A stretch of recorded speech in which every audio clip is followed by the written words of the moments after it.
Hey everybody, my name is Zach. I'm the head brewer here at Inner North Brewing Company, and this is, I'm sorry to say, our troubleshooting video for Party Kegs. If you came here, don't worry, we're going to get you pouring soon so you can get back to your party, because odds are if you're watching this, you got problems. If you don't have problems, don't worry, they're actually not that common with this Party Keg setup because they're so simple to use, which we will review with this video forthcoming. Right, we've given you a party keg, you're at your party, you're ready to start pouring some beers. You're gonna have one or two problems. Problem one, beer's not pouring. That's a problem. Problem number two, beer's pouring really foamy. Also a problem. So what we're gonna do is we're gonna step you through how to troubleshoot both of those problems to ensure that you can get back to having a good time. So what we have here is we have our standard commercial 20-liter party keg. This is the number one keg that we sell for parties in its insulated backpack. You've brought it to your party and you're like, right, I'm ready to pour some beer. I've got the beer gun. I've got my glass. Hey, everybody, let's get this party started. I mean, what's going on here? Beer's not pouring. Stay calm. Stay cool. Stay collected. Let's work backwards. Number one, where are you pulling the trigger? All the way. That's all the way. Yeah, no beer. Okay. Work your way backwards. Follow the line. Line goes to the top of the keg. Is that connected to that? Looks like it is. What does it look like when it's not connected? Looks like that. That's bad. To get it connected, you push down. Sometimes to push it down, you have to kind of pull up on the old foreskin here and push down. And then it clicks into place. Doesn't come off if you pull it up. All right, that's pushed down. Are you pouring beer yet? Oh, there's beer pouring. It shouldn't be. We're supposed to not be pouring yet. If beer is still not pouring, right, you're connected to the top of the keg. Open that zipper up. That's what it looks like in there. There is a commercial keg coupler right there. If this is up, you are not tapped. That means beer won't pour. Ooh. No fun. To tap your keg, you push down on this. And it snaps into place. See how it's down? Up, down. Up, down. To make it go up, there's a trigger here where my thumb is. You pull up on that trigger, that big black trigger, it pops right up. To tap again, you push down. Yay! Normally that will get beer pouring again. However, if you're still not pouring, let's keep working backwards. Is your coupler attached correctly to the keg? This is where it gets awkward. Your coupler needs to be fully coupled to the keg. See that top of that keg there? That's fully coupled. To uncouple it, you can go lefty-loosey with the entire coupler. There's gonna be a little bit of beer spillage here. And it comes off. That is uncoupled. Now there are threads on the coupler, and there are little teeth on the top of the keg. This is a D-type coupler, if you were wondering. So if you line up the threads with the teeth, like so, and then rotate righty-tighty 90 degrees, your keg is coupled again. That's great, right? Yeah, that's really good. But don't forget, you can't just couple up. You gotta tap that. or tapped. All right. So at this point, your beer should be pouring.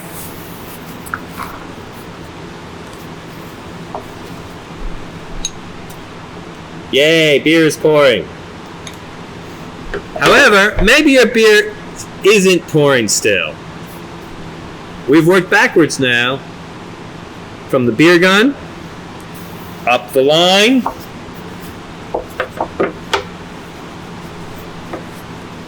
to the coupler. We've tapped the coupler, we've uncoupled, we've recoupled. There is nothing stopping beer from going to this keg through the beer gun.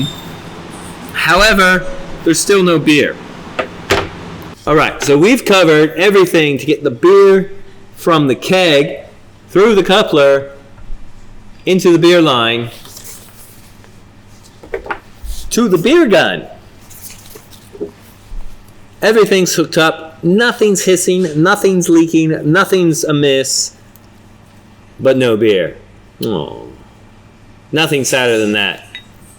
So, quick keg education right here, right now. How do kegs work? Kegs work pretty simply.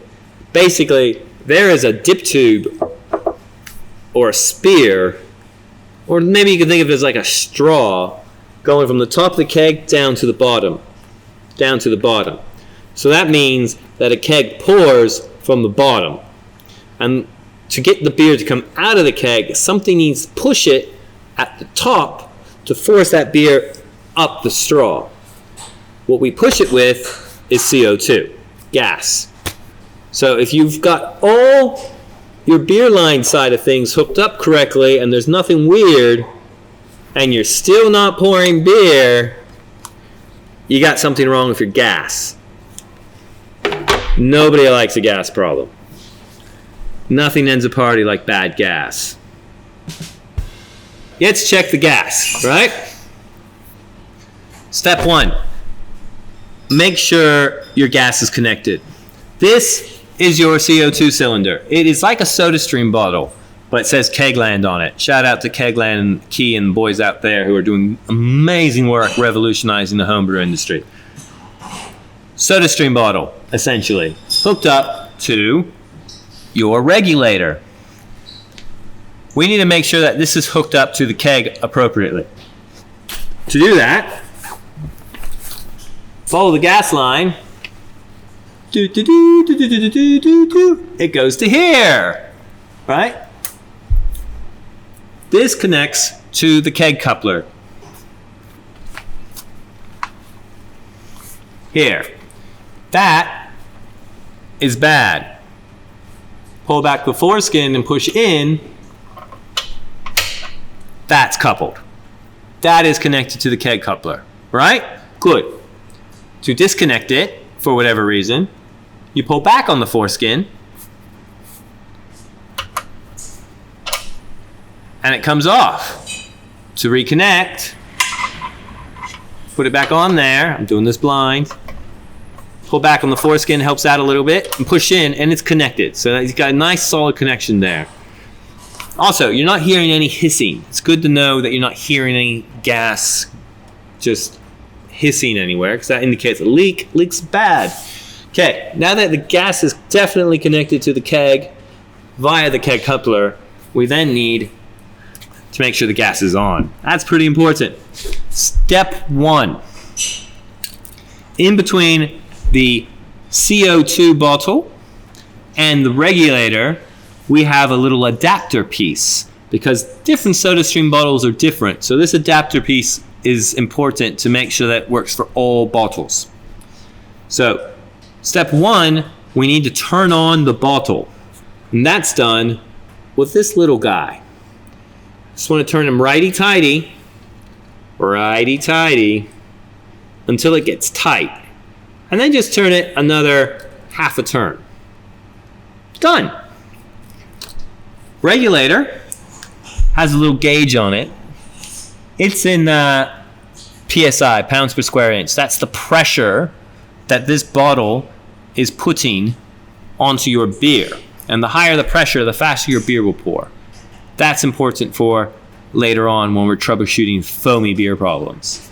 Right now our problem is no beer. So we just need to make sure that that is not sitting down at 0 or near 0. This is currently reading at 2.5 psi, which is basically 0 because these gauges, they're not perfect. So to turn on the gas, we use this black knob up at the top here. If you look at the end of this knob, you'll see it has off and it has high. Lefty loosey is off. Righty tighty the other way is on. So what we're gonna do is we're gonna turn this on until it reads about 8 psi. That's a good place to start. So not 5, not 10, kind of about halfway in between. And that's a good place to start. If your beer is pouring too slowly but pouring well at 8 psi, you can turn it up a little bit more, but it's good to start low, and if everything's working well, just slow, you turn it up a bit more. So it's turn it on. It's gonna do a couple of, it's real slow. I'm turning this real slowly because it happens really fast when it happens. Whoa, whoa, whoa, whoa, whoa. It's, see how it just jumped up like that? It's at 5 psi, and now I'm just turning it a little bit more. Oh, maybe the bottle's not on. Bottle's not on. Bottle's not on, so I'm gonna turn it all the way off again. I'm gonna turn this on a little bit tighter. Now that that's on, we can turn this back on again. Oh, it's turning on. A little bit more. It's gonna jump up at any minute now. Whoa! There, so it's that jumped up to about 8 psi. It's about 8, 9 psi. That's where we need it. Now, it's stuck up to 10 psi a little bit. If you go too high, right away you want to cut that out. So let's say we've cranked it up to that high. We want to turn that off right away, as quickly as you can. Turn it off. You'll hear gas hiss. It'll reset the gauge, go back down to 0, and then you can reset to the pressure you need.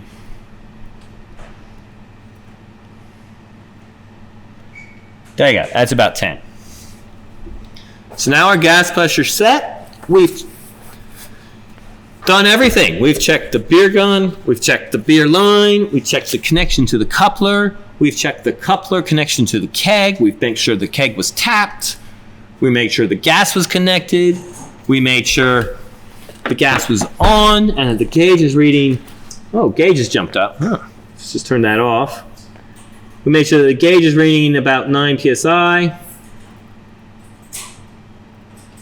There you go, 9 psi. Now we're gonna pour beer. Is it gonna work this time? This is the moment of truth. This is not live, so we can edit it out if it doesn't work. Hey, we have beer. Now, that's a lot of foam.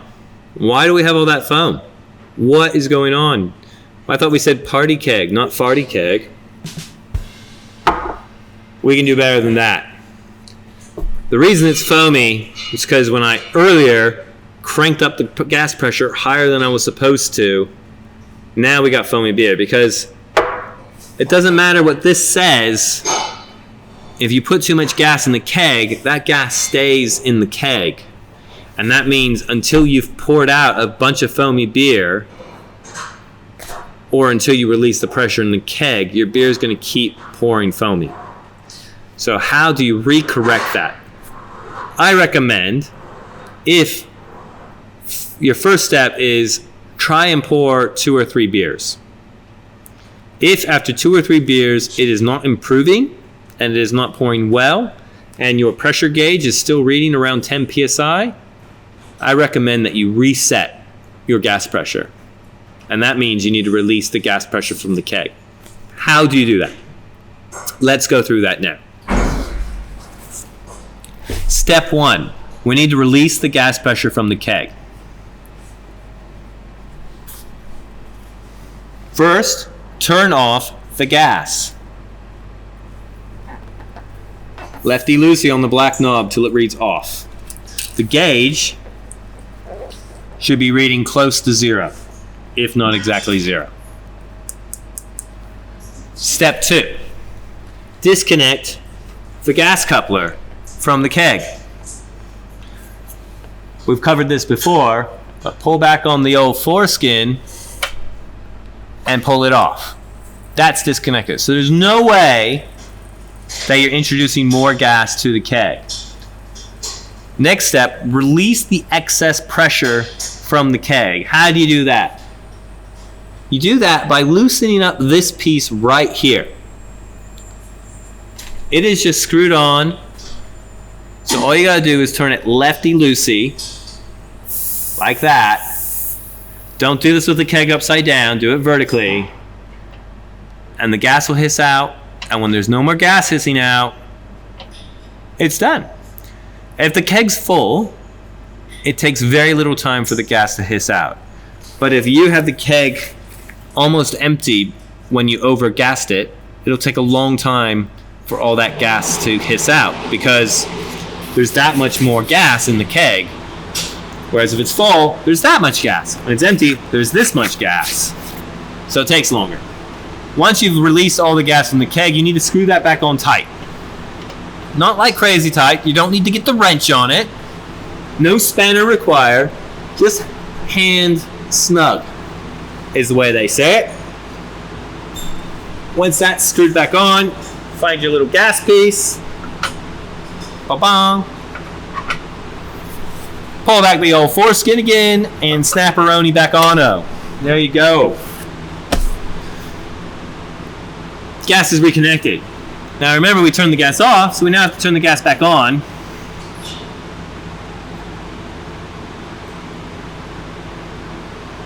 Doing it really slowly so we don't have to do that whole resetting the gas thing again. I've got that on 7.5 PSI now. That looks pretty sweet. Beer gun. Glass. Hallelujah, hallelujah, hallelujah, hallelujah, hallelujah.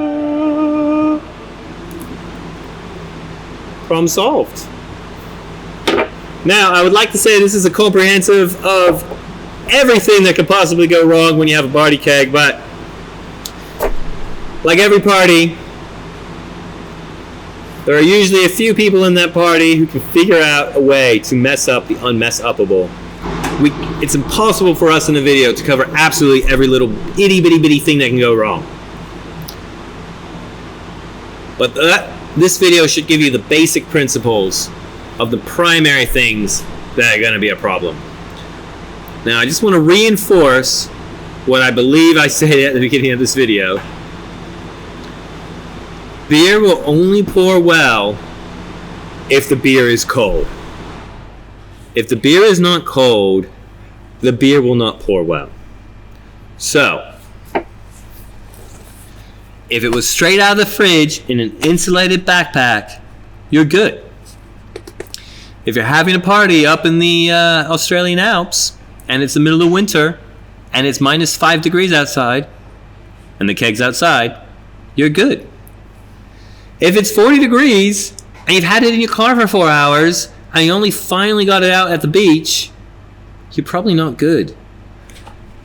Keg needs to be cold. Now what happens if you let the keg get warm because it was in your car for a few hours longer than you anticipated? You need to get that beer cold.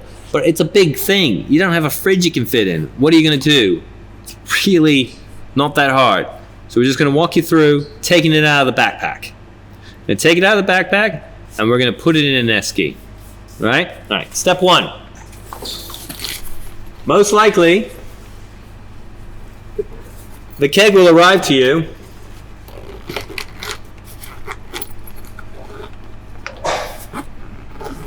like this. So step 1, unzip the top of the keg, open it up.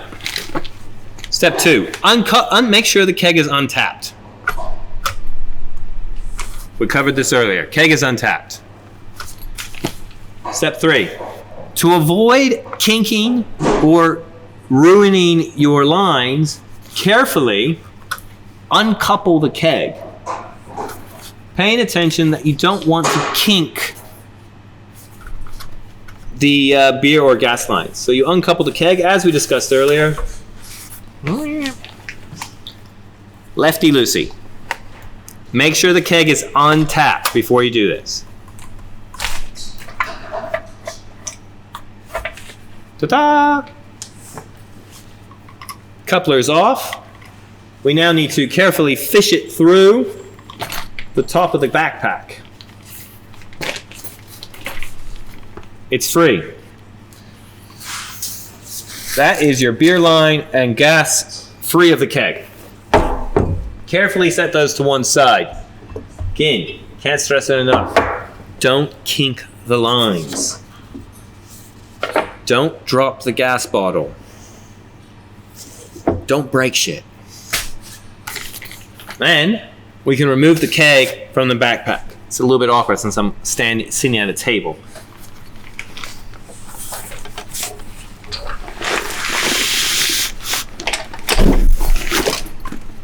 Good to have a friend help you with that. Keg is removed from backpack. Super easy. Now all you gotta do is sit it in an esky full of ice. We don't have an esky full of ice here right now because that would be pretty wasteful. But I just want to cover this basic fact.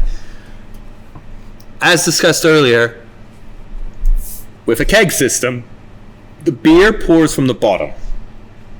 So you don't need to get the entire keg cold. And I know you've seen it at festivals and you think it's smart, but putting a bunch of ice in the top of the keg is actually the most useless thing you can do. You need ice at the bottom of the keg. So put the ice, ideally, into an empty esky with a little bit of space around the sides. Set it into an empty esky and then fill ice around the bottom of the keg. So that at least the bottom 6 inches are covered in ice. If the bottom 6 inches are covered in ice, your keg at the bottom is going to get cold. Works better if you've got some water in there too. There's a lot of disagreement about that in the industry, but it's just thermodynamics. 0-degree water with full surface contact around the bottom of your keg is better than minus 10-degree air. All right? And that should get your, if your keg is really warm, that's going to take a while to cool your keg off. If your keg is mediocre temperature, you should be all right. And you can probably get pouring pretty soon. Last thing I want to say is if you haven't poured your beer in a while, if you've